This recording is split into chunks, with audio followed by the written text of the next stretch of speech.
नमस्कार छात्रों। तो आज हम 10वीं कक्षा का हिंदी विषय दूसरी इकाई में से 9वां पाठ जो है विश्वनाथ प्रसाद तिवारी जी का, पाठ का नाम है जब तक जिंदा रहूं लिखता रहूं। यह पाठ आज हम देखने वाले हैं। तो इस पाठ में लेखक जी ने हमें वह जब तक जिंदा रहने वाले हैं तब तक वह लिखने वाले हैं। लिखना यानी कि वह लेखक है। उसे हर रोज हर दिन उनके जीवित रहने तक का जो समय है उस समय तक वह कहते हैं कि मैं लिखने वाला हूँ, लिखते रहने वाला हूँ और लिखकर मैं समाज को प्रबोधन करने वाला हूँ। समाज की जागृति करने का उनका प्रयास रहने वाला है। तो इस प्रकार इस पाठ में विश्वनाथ प्रसाद तिवारी जी ने इस पाठ को शीर्षक दिया है जब तक जिंदा रहूं लिखता रहूं। तो देखिए, ये जो पाठ है, इस पाठ के माध्यम से हमें तिवारी जी और नागर जी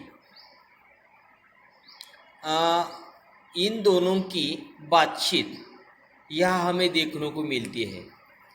विश्वनाथ प्रसाद तिवारी जी और अमृतलाल नागर जी, इन दोनों की बातचीत के रूप में यह पाठ हमारे सामने प्रस्तुत किया है।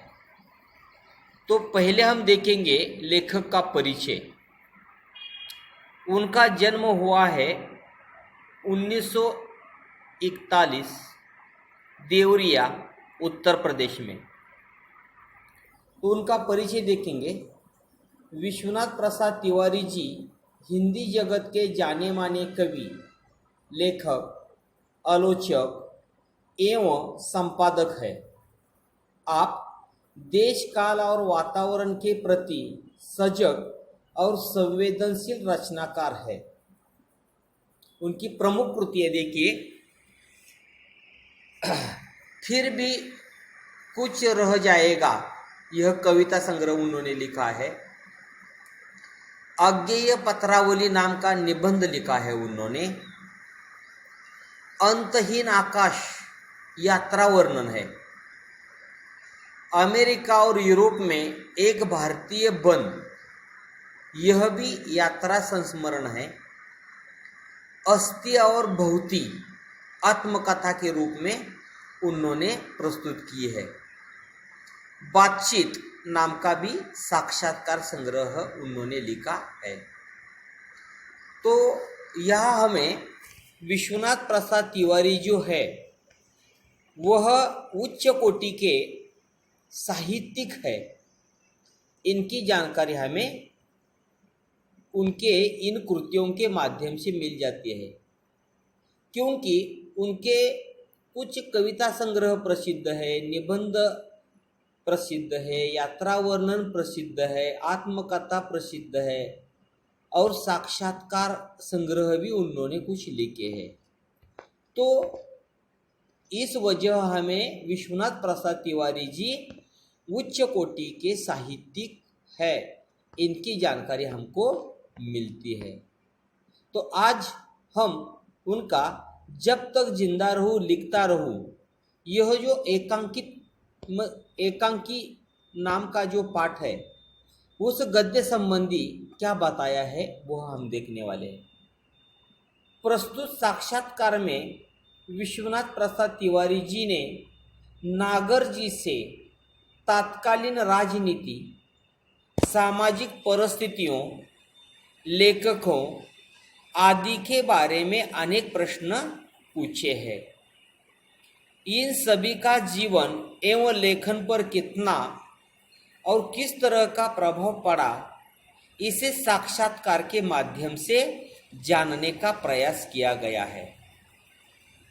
तो आज हम जब तक जिंदा रहूं लिखता रहूं नाम का जो पाठ है उनका, वह साक्षात्कार के रूप में साक्षात्कार संग्रह से लिया हुआ पाठ हम देखने वाले हैं। और उस पाठ में लेखक जी ने हमें क्या बताया है, आज की राजनीति यानी की राजकारण, म्हणजे आत्ताचं राजकारण, सामाजिक परिस्थितीओ म्हणजे समाजाची परिस्थिती, सामाजिक परिस्थिती असते का, म्हणजे अंधश्रद्धा असेल किंवा लोकशाही असेल, लोकांचं राहणीमान असेल, बसणं उठणं असेल, म्हणजे सामाजिक परिस्थिती, आणि लेखको म्हणजे लेखकांच्या बद्दल सुद्धा त्यांनी या पाठामध्ये लिहिलेलं आहे। तर असे अनेक प्रश्न या ठिकाणी त्यांनी अमृतलाल नागरजींना या एकांकीमधून विचारलेले आहेत। म्हणजे हा जो एकांकित्मक रूप जो पाठ आहे, या पाठामधून तिवारीजींनी नागरजींना आजची राजनीती, आजचं समाजकारण किंवा लेखकांच्या परिस्थिती, लेखक आताचे कसे आहेत, ते साहित्य कोणत्या प्रकारचं लिहितात, त्यांच्या साहित्यामध्ये विचार कोणते असतात, आपले कोणते आहेत, आपण कसं लिहिलं पाहिजे, म्हणजे अशा पद्धतीचा विचार दोन मित्रांमधला या ठिकाणी आपल्याला त्यांनी दाखवलेला आहे। म्हणजे हा जो पूर्ण पाठ आहे, हा पूर्ण पाठ आपल्याला दोन विचारवंतांमधले जे विचार आहेत, हे विचार त्यांनी एकमेकांमध्ये प्रस्तुत केलेले आहेत। म्हणजे एक संवाद झाला की दुसरा संवाद दुसऱ्या मित्राचा, तर अशा पद्धतीचा हा संवादात्मक पाठ म्हणजे एकांकी रूपातून असलेला जो पाठ आहे, या पाठामधून आपल्याला विश्वनाथ तिवारी यांच्याकडे असणारे जे गुण आहेत, त्यांचा गुण कोणता आहे, ते म्हणतात मी जोपर्यंत जिवंत आहे तोपर्यंत मी लिहित राहणार आहे। म्हणजे मी लेखक जो आहे, तो लेखक मी जिवंत असेपर्यंत माझं लेखन मी बंद होऊ देणार नाही। तर बघूया आपण या ठिकाणी हे अमृतलाल नागर विश्वनाथ प्रसादजींना काय सांगतायत, किंवा विश्वनाथ प्रसादजी अमृतलाल नागरजींना काय सांगतात याबद्दल आपण पाहणार आहोत। आता पहिला जो संवाद आहे, हा पहिला संवाद आपल्याला पाहायचा आहे। तिवारीजी बोलत आहेत पहिल्यांदा। तिवारी म्हणजे कोण आहेत, हे विश्वनाथ प्रसाद तिवारी म्हणजे लेखक आहेत। तिवारी म्हणजे कोण, विश्वनाथ प्रसाद तिवारी हे लेखक आहेत, आणि त्यांचा मित्र कोण आहे, अमृतलाल नागर, म्हणजे नागरजी, त्यांचा मित्र कोण आहे, अमृतलाल नागर। तर पाहता तिवारीजी म्हणजे लेखक बोलत आहेत। नागर जी, मैं आपको आपके लेखन के आरंभ काल की ओर ले चलना चाहता हूँ। जिस समय आपने लिखना शुरू किया उस समय का साहित्यिक माहौल क्या था, किन लोगों से प्रेरित होकर आपने लिखना शुरू किया और क्या आदर्श थे आपके सामने। तर या ठिकाणी आपल्याला तिवारीजींनी प्रश्न विचारले। म्हणजे या ठिकाणी तिवारीजी नागरजीला विचारतायत, हे नागरजी, तुम्ही ज्यावेळेस लेखक व्हायला गेला सुरुवातीचा काळ, त्यावेळेचं वातावरण कसं होतं, त्यावेळेचं साहित्यिक माहोल कसा होता, आणि त्यावेळेचे लोक तुमच्या साहित्याकडे कशा पद्धतीनं प्रेरित झाले होते, आणि तुम्ही कोणत्या पद्धतीने लिखाण सुरू केलं होतं। आता नागरजी त्याला उत्तर देत आहेत, लिखने से पहले तो मैंने पढ़ना शुरू किया था। पाहता ते काय म्हणतायत, लिहायच्या अगोदर मी शिकायला सुरुवात केली होती, पढ़ना। बघा, म्हणजे थोडक्यात आपल्याला लिहायला कधी येतं, तर आधी आपल्याला अभ्यास करावा लागतो। अभ्यास केल्याशिवाय लिहायला येत नाही। किंवा आपल्याला बोलता कधी येतं, आपण पहिल्यांदा ऐकावं लागतं। बघा, कोणतंही लहान बालक जन्माला येतं, ते लहान बालक पहिल्यांदा कधीच बोलत नसतं, ते काय करत असतं, पहिल्यांदा ऐकत असतं, सतत ऐकत असतं। 1 वर्ष, 6 महिने, कोणाचं 14 महिने, कोणाचं 1.5 वर्ष, 2 वर्षापर्यंत ही लहान बालकं आपलं फक्त ऐकत असतात, आणि ऐकून ते काय करतात, बोलायला सुरुवात करतात। तर या ठिकाणी आपल्याला या दोन लेखकांमधला संवाद पाहायला मिळतो की आपल्याला लिहायला कधी येतं किंवा आपण साहित्य लिहायला कधी सुरुवात करतो, तर आपल्याला काय करावं लागतं, अनेक जणांचं साहित्य वाचावं लागतं अगोदर, अभ्यासावं लागतं अगोदर, तेव्हा आपल्याला साहित्य लिहायला येतं। म्हणजे कविता लिहायची असतील, कथा लिहायची असतील, कादंबरी लिहायची असेल, किंवा एखादा निबंध संग्रह लिहायचा असेल किंवा यात्रावर्णन लिहायचं असेल, आत्मकथा लिहायची असेल किंवा एखादा ग्रंथ लिहायचा असेल, तर आपल्याला लिहायला कधी येतं पहिल्यांदा, तर आपल्याला अनेक साहित्यिकांचं असलं साहित्य वाचावं लागतं, अभ्यासावं लागतं आणि तेव्हाच आपल्याला लिहायला येतं. म्हणजे विद्यार्थ्यांनो, मला तुम्हाला काय सांगायचं आहे, तुम्हाला जर साहित्यिक व्हायचं असेल, कवी व्हायचे असेल किंवा तुम्हाला साहित्यिक व्हायचं असेल, लेखक व्हायचं असेल, तर तुम्हाला काय करावं लागेल, अनेक कवींचे किंवा अनेक लेखकांचे कथासंग्रह, कविता संग्रह वाचावे लागतील अगोदर. आणि ते वाचून वाचून वाचून तुम्हाला पण मग लिहायचं सुचतं, काय लिहावं हे कळतं.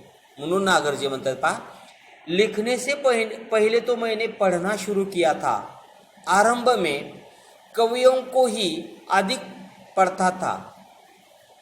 स्नेह जी, अयोध्या सिंह उपाध्याय की कविताएं ज़्यादा पढ़ी. छापे का अक्षर मेरा पहला मित्र था.